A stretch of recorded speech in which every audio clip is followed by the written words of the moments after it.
All right, looks like this is finally working and live. So just over the last 6 weeks, there's been even more evidence here in the US of the commercial real estate and residential real estate bubbles that things are getting worse. Meanwhile, we have not had immense problems with the banks yet. We are seeing, as you can see there on your screen, that is a recent chart from the Wall Street Journal's updated Twitter. It's called like the hot shot. They show a lot of different charts and graphs about the economy. That is an enormous spike in people looking up evictions and how to do the eviction process and how to kick renters out. Also, there's another chart. I couldn't fit both on the screen without distorting the images, but I have the chart in the Wall Street for Main Street Facebook group. The renewal percentage is down to, it has crashed. I think it was 58% was around the baseline for renewal percentage. It has crashed all the way down to 45% renewal in some of the major cities. So the renewal percentage is also crashing. And it is very, very complicated what is going on in real estate. So there are some businesses that are still doing well, but they're going to be downsizing how much commercial real estate space that they rent. And I found a number of really good clips that are short, also about the real estate markets and problems with the banks. I found Bloomberg has been doing some specials on this for the last 3 weeks or so. So Bloomberg put out, and I'll attach links to this. I'm not going to play audio clips, but they're really good. I listened to both. Bloomberg did a special report on August 28th that they released on their YouTube channel for free called The Real Estate Reckoning, where they interviewed a bunch of different real estate experts over the last couple months, and they pieced it together into like a mini documentary. So that video link will be at the end of this show after it's over. Also, in the last couple days, Bloomberg interviewed Colony Capital's Tom Barrack and another real estate guy, let's just see here, Chief Executive Officer Mark Gonzi. And they talked about how a lot of businesses are going to be moving jobs back here to the US or out of China, and then a lot of people will be working from home and the challenges. That roundtable with the two real estate experts and the moderator was almost an hour. It's 57 minutes long. There were some really good clips in there too about how a lot of commercial real estate investors are going to be taking on an immense amount of risk now. They're not going to be getting the cash flows that they were, the easier cash flow on rental payments that they were used to getting in the past. That the risk now for real estate investors, on top of potentially with the higher property taxes across the board with greedy politicians in so many states and municipalities, and also the CDC suspending evictions at least temporarily until the end of the year. But I warned about that for in an article a couple weeks ago for Patreon account contributors that was likely, unfortunately. And there's a lot. They're going after the people in power, part of stagflate and tax and lie, people who own a lot of stocks, who own a lot of bonds, and who own a lot of real estate. You're a target. If you own a successful business, you're also a target. So they are going after anyone with assets or a business to tax more. Unfortunately, this is the new normal, the dystopian new normal that we're in. So I want to play some clips here from some things I pieced together from some interviews I've listened to and clips I've collected from research over the last couple weeks or so. So this one was from the recent Investors podcast from a couple days ago with a billionaire real estate investor, Sam Zell, talking about the real estate market. Various self-made billionaires on the current state of the global economy. First up in the queue is billionaire Sam Zell. His net worth is almost $5 billion, and it's a fortune he has made as the founder and chairman of the private investment firm Equity Group Investments, which really specializes in real estate. That's how he really kind of made all of his money, was in real estate. So we found this audio clip from about a month ago where Sam is talking about the hospitality business, the hotel business. And so give this a listen, and then we'll provide some comments afterwards. To go from 70% occupancy to zero kind of gets your attention. And the answer is the hotels are going to slowly open. Occupancy is slowly going to increase. You know, one of the big issues that I have been focused on since the pandemic began and the shutdowns began, and that is everybody's talking about the costs of having your building closed down. Nobody is talking about the costs of reopening, and those are very significant. And even in the best hotels across the United States, they're going to open at 5%, and then they're going to go to 10, and they're going to go to 12. And so I think it's going to be a tough environment. I don't believe that this is going to end the quote unquote convention business or the use of hotels to make deals. I think it'll start with, I've heard a lot of people say, God, with the experience we're having right now, I don't know why we ever put anybody on the road. I would expect that as it starts, there will be reticence of people to go on the road, and they'll say, we'll just zoom it out. And that's what will happen until some young, aggressive guy gets on a plane, goes and gets the deal done while you're sitting on Zoom selling an idea. So I don't think we have any significant change. We had, again, just like office space, we had an oversupply in the hotel business already in place before the pandemic. And the result is there's going to be a significant number of hotels that are not going to reopen. I would bet that they would have not reopened except maybe a year or two later than what's going to happen now. So I think the hospitality business is not going anywhere. I think people like Marriott and Hyatt and Hilton are going to get only more dominant and stronger as the world reopens. Okay. That's a short clip from billionaire real estate investor Sam Zell, who was buying gold and gold mining stocks, I think, a little over 12 months ago. So he said he had never bought any physical gold or gold mining stocks in his life, and he was buying them back then, and he was accumulating. So the guy is very astute. I think he was liquidating all of his real estate holdings many months, at least 6 months, maybe longer than that, prior to the 2008 financial crisis. So he was liquidating a lot of his real estate investments to get to liquid, to get to cash. And then after everything crashed, I think he was buying up real estate for pennies on the dollar then, and then going long again. So the guy is really astute at understanding cycles, at distressed asset investing. He's even gotten pretty good, I guess, at some gold investing. So I was doing videos when he was buying gold. I was like, that's really interesting. The guy is really smart, saying that he's never bought gold before and he's really worried. And this was way before the pandemic ever happened. The other clip I want to play today, and this should actually get more publicity. Unfortunately, it's on a like a CNN business show. So I don't know why Jim Chanos went on and did that, but he said some very interesting things about how some medium-sized New York City banks are doing accounting fraud to hide their commercial real estate losses in their quarterly earnings for now. So it seems that the banks are, and now I don't know if all the banks are doing this, but my educated guess would be that a lot of them are back to doing the normal accounting fraud games to try to hide the losses as long as possible. That's probably also why you're seeing the Citibank CEO hit the eject button and get the golden parachute, whereas the spin that's come out is that, it's the first major female CEO at a large Wall Street bank. I was interpreting it as the CEO of Citibank is getting out now before the major real estate bust and the banks start having even more problems than they're having now. So I'll play this for a couple minutes. This is some interesting comments from August 19th about the commercial real estate market. Jim Chanos, everyone knows he is really good at diving in deep to him and his team of researchers, the financial analysis, and looking through financial statements in the footnotes for fraud and corruption. He found Enron way before anyone else, and most people, unfortunately, did not heed his warnings. As you look around the world, what worries you most, at least in the short term? I think one of the things that stands out to me is the working from home phenomenon.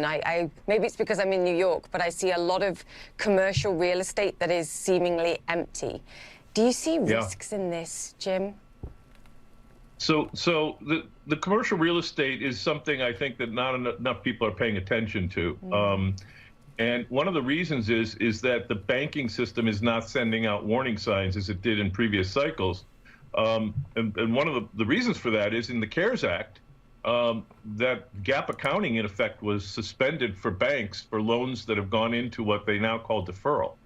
So prior to that, if someone stopped paying the bank interest, it would go into non-performing and non-accrual. And now, if the loan is deemed impaired by COVID, banks can continue earning interest on those loans that aren't paying them interest. So, for example, there's one New York bank that is very heavily aggressively in commercial real estate in New York City. And over 20% of their loans were in deferral as of June 30. Now, in the old days, we would have said a bank with 20% non-performers is headed for the rocks. And this bank trades at a premium to book value, and in fact, reported earnings that would have been less than half of what they reported had they been non-accruing the loans that actually are not paying them interest. Who's the bank, Jim? Well, I'm not going to name the bank, but your viewers can do it. It's a very aggressive New York City mid-sized bank. But but there's a lot of banks like this that have 20%, 15% of their loan book currently is on so-called deferral. And so far, the market hasn't gotten worried about it. But if you look at some of the big New York landlords, like Vornado or SL Green or some of the others, you'll see that the rents are dropping at over 20% a year, and the cash flow is dropping as much as 30% year over year. And that's just getting started, I suspect. Whatever you might think about work from home, I think the need for additional office space is probably nil in a lot of cities. And the question will just be how much absorption. I would also point out that right now, urban vacancies are at 14% in offices in the US. That's a number that normally we see at the peak, not at the beginning of a cycle. So, and then one more point, we looked at some FDIC data recently, and most banks, with the exception of the very largest, I should add, the giant banks do not have this risk. But a lot of mid-sized banks are at all-time record exposure to commercial real estate, higher than before the GFC and higher before. By GFC means global financial crisis from 2008, 2009. For the last commercial bust in the late 80s. Wow. And so there are some worrisome signs out there. Okay, I've stolen. Okay, so that was just a short clip from the First Move show with Julia Chatterley on CNN Business, I guess. They did not do a good job promoting that interview. She only posted the video, the short little clip here on her Twitter. So I don't know why they did that, but there was some great insights in there in only a couple minutes out of Jim Chanos. I have a number of other articles here related to either commercial real estate or residential real estate for the major cities. Now, the distortions, there is an enormous spike in lumber prices, and there are a lot of new home builds occurring outside the major cities. So I've heard just crazy anecdotal stories from some of my real estate contacts of rich people willing to buy real estate mansions sight unseen in some areas like Montana and Idaho and many other Northwest states that are normally not very densely populated. So some of the rich people are either like New York City and others. There's tons of them moving down here to the Washington, D.C. metro area. A lot of them have moved down to Florida. There's tons of people in California that have moved to Texas in the last couple months, like Joe Rogan and many others. So you're seeing a lot of new home builds, but it's also creating distortions in the real estate market because those other areas, those metro areas, those politicians are relying on property taxes, and now there's not people there for commercial and residential to pay rent and pay taxes. So it's going to create just massive amounts of distortions and problems. Also Chinese stockpiling with those commodities. I'll talk about that maybe on an article soon for my Patreon account contributors. But I have a number of other articles here that I'll put below this video in the information and description section. How New York City restaurants are suing New York Governor Cuomo for $2 billion for refusing to allow the return of indoor dining. And these are politicians and bureaucrats that are opening things incrementally in stages. And for those of you familiar with the restaurant business, I've been talking about this for months. Unless you're doing really, really well with carryout or delivery, if a politician or a bureaucrat tells the restaurant owner that they can only open up at 20% capacity or 25% capacity or 30% capacity, there's a very high probability the restaurant's going to be losing lots and lots of money. So I don't know if the restaurant owner is going to have to get a loan from family and friends. A lot of restaurant owners did not get SBA loan, PPP loans. I've spoken to a number of you in emails, seen comments below videos since the CARES Act and the PPP loan program started, then a number of you who own restaurants did not get the loans that you thought you would get. It's just really, really sad.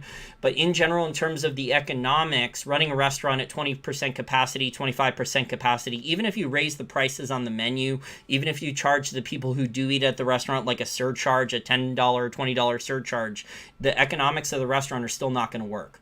And restaurants are very capital intensive, even in the best of times when lunch is full, there's lots of butts in the seats, takeout and delivery are doing well. When the dinner service is full, even then, restaurants, the margins are razor thin. They're very capital intensive. There's lots of permits, there's lots of taxes, there's high, depending upon where the restaurant is, there could be a high minimum wage. There's all these expenses and fixed costs, very capital intensive, that go into running a restaurant.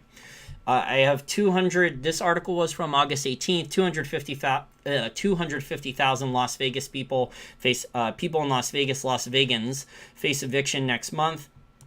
New York City commercial real estate, this one's from September 7th. New York City commercial real estate sales plummet 54% to lowest on record. This one just came out today on September 15th. Manhattan rental market sees another record plunge for August with 15,000 empty apartments. And then America's largest landlord to make $550 million bet on trailer parks. So it appears that not only are people moving to Republican states out of states like Illinois, New York, New Jersey, California, but they're also, some people are buying more RVs or trailers for a trailer park to go live in trailer parks. Also, a lot of people, a lot of young adults, Generation Z, millennials, even people above 30 years old are moving back in with their parents. So the data is showing, I think, the largest amount of young adults on record since the Great Depression in 1929. Record amounts of young adults now live at home with their parents. Okay, so I think those are all the real estate articles. The articles where I just mentioned the title rather than reading the articles because I'm trying to keep the show short, I'm going to put the articles, the links to the articles below the video in the information and description section. But the bottom line is that the real estate market problems, the distortions, you have a lot of more affluent people leaving the major metro areas, leaving the cities. They're also, the data shows that a lot of Democrats, a lot of more affluent people in the suburbs are buying massive amounts of guns and ammo because they're worried that they want to protect their family, themselves, their private property, their businesses. And in a lot of these major cities and metro areas, the police might not come. So the whole thing is just a mess. It's creating an unbelievable amount of distortions and unintended consequences. Oh, YouTube shut things down for a second? I don't know what happened. I don't know why it flickered out. Who knows? I might have said some naughty words that the YouTube censors don't like. With the election season, with the election season upon us, who knows? Any little thing now, they could demonetize the video. What happened in 2016, in the 6 months prior to the election, was nuts. I was losing dozens of subscribers to my channel a day prior to the 2016 election. It started 6 months before. All my ad revenue was taken away for many, many months until after the election. It was just crazy.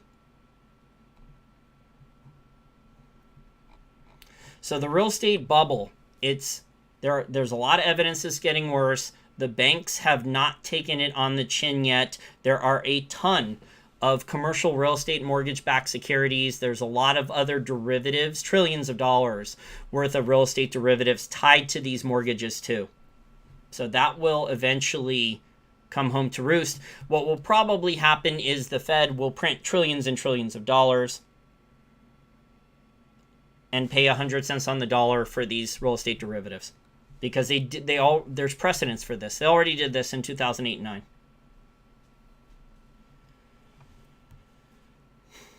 Okay, super chat from Dmitry Shmerkovich. Thank you for the $5 super chat. He is also a Patreon account contributor, one of over 1,000 a month, chipping in $5 a month to take a look at an extensive amount of content behind the paywall. There is well over 100 unique articles, audio podcasts, and charts and graphs behind the paywall there for my patrons. The newest article that just came out was a rundown of the risk assessment of First Majestic Silver and Eric Sprott's investment into First Majestic Silver. Also, last week, there was an extensive article going into the hidden optionality in some silver miners and gold miners that have silver projects that were approved 10 years ago, and they have all their permitting. They just need a new feasibility study, and potentially they could start constructing on that in the next 6 to 12 months.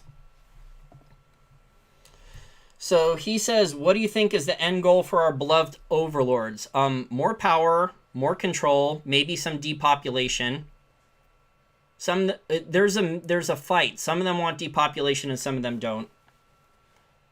But it's stagflate and tax and lie. It's more control over people.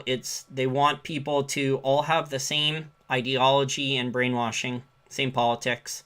Anyone who disagrees with them is being labeled a racist or a misogynist now. It's just ridiculous. That's the politically correct crowd, unfortunately. The politically correct police. What is the end goal? The end goal is, I think, more control. And one of the ways to accomplish that, and you're seeing all these articles come out from all these different governments, and I've been warning about this for at least 4 or 5 years, cashless society. And now that you have Bitcoin and blockchain technology, there's the technology to actually implement a cashless society. And you're seeing that first in China. China seems to be ahead of everyone else. There is a voluntary cashless society already in China. People with smartphones have to pay with QR codes. I just spoke to my contact, and he said that in order for him to get cash out of like an ATM or even pay with cash, he has to take out his smartphone and scan a QR code first. So the Chinese government wants to know where he's shopping, which restaurant he's going, and who's paying cash. So in order for him to pay cash, he has to have a smartphone, and then he has to scan a QR code, and then he can pay cash. So that defeats the whole purpose of paying cash. It is ridiculous.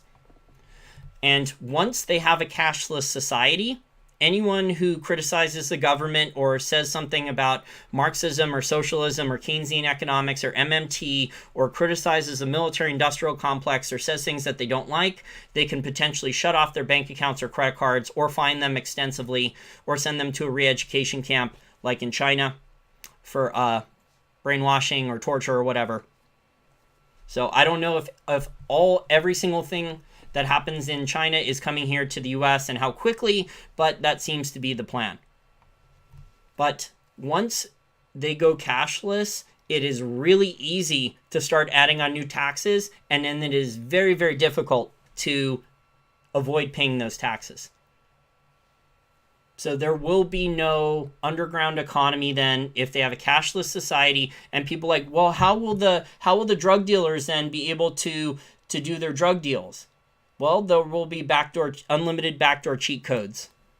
So the government and all their cronies have access to unlimited government cryptocurrency. So they will have if you've ever played video games, and I've been thinking about this for a couple months now, if you've ever played video games, there's always cheat codes. So with electronics, they can install a backdoor and they could just put a cheat code in there. Because I've had people say that no way governments are going to do a government cryptocurrency, because then the drug dealers can't use cash, and then the government officials and bureaucrats who are getting paid to look the other way, then they can't get paid in cash, and then they can't buy gold, and then they can't buy real estate. The way that gets accomplished is there's unlimited cryptocurrency, but only for certain people. So they tell people that the supply is controlled conservatively by the government, and then they put in a backdoor cheat code for select government officials and potentially like drug dealers that recycle profits into U.S. treasuries. Chris says, imagine entering a cheat code into a bank app. Yeah. We might have that. The government officials might have that. They might have something like that in the future. You don't know. But if they go full cashless society and they ban cash, it then becomes very easy to tax people even more. To put in a national online sales tax or a value-added tax here in the US. Talk to the people in Japan about how bad that extra value-added tax hurt their economy. And then increasing the value-added tax. So this all fits with stagflate tax lie. if they're not trying to devalue currency to steal from you through the inflation tax and then lie about it with the government economic data, they're going to try to directly tax you too. And this goes back to the quote from Lenin: the way to crush the bourgeoisie, which is the middle class, is through grinding them through the millstones of inflation and taxation. Gypsy Tree says, tax what if everyone is on universal basic income? You put in then a value-added tax to people who consume too much, to people who eat too much food. You put in an extra value-added tax. You just put extra taxes on everything. So if people eat too much food, if people eat too much sugar, if people eat too much carbs, they're just going to load taxes and taxes and taxes and taxes and taxes. They're all going to be layered on. And the way most people are brainwashed right now, they just blame capitalism anyway.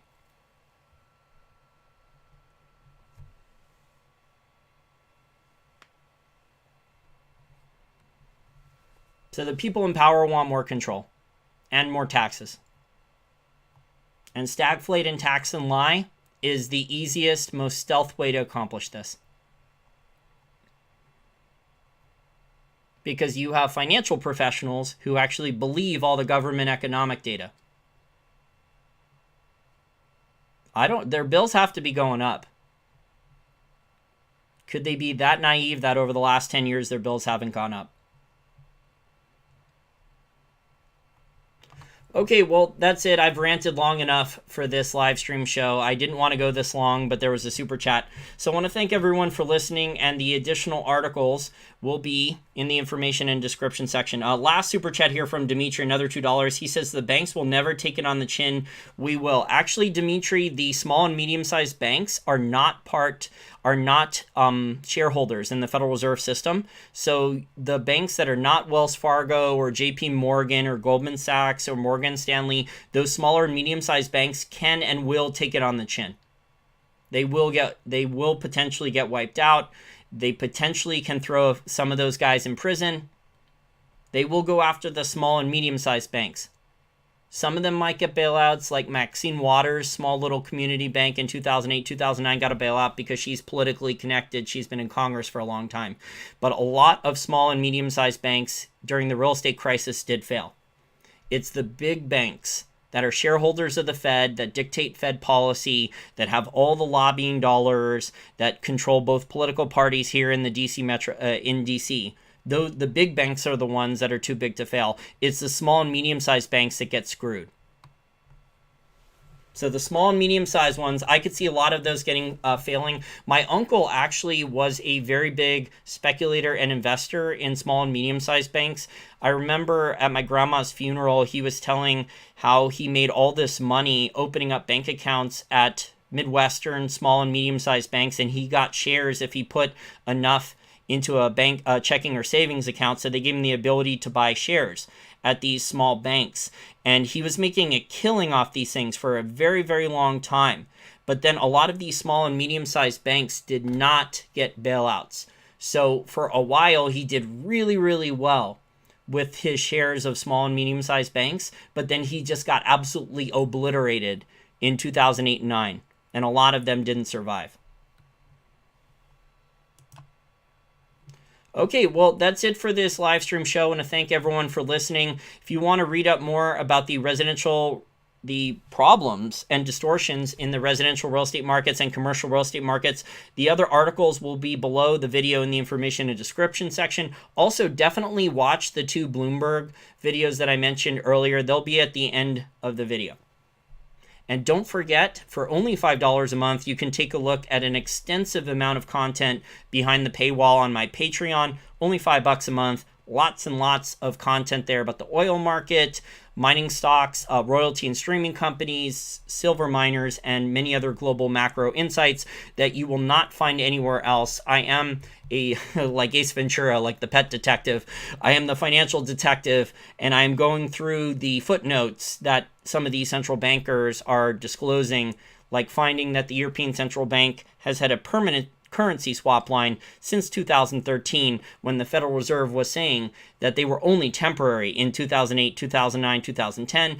Well, after about 3 years, the European Central Bank had to get permanent currency swap lines again. The Fed disclosed that, and I have screenshots from the disclosure in a footnote that they went to permanent currency swap lines in 2013. And on top of that, the European Central Bank has additional currency swap lines that were given to them. So now there's 2 or 3, maybe 4 currency swap lines that the European Central Bank has outstanding now that were added in February and March. Crazy stuff. Welcome to dystopia.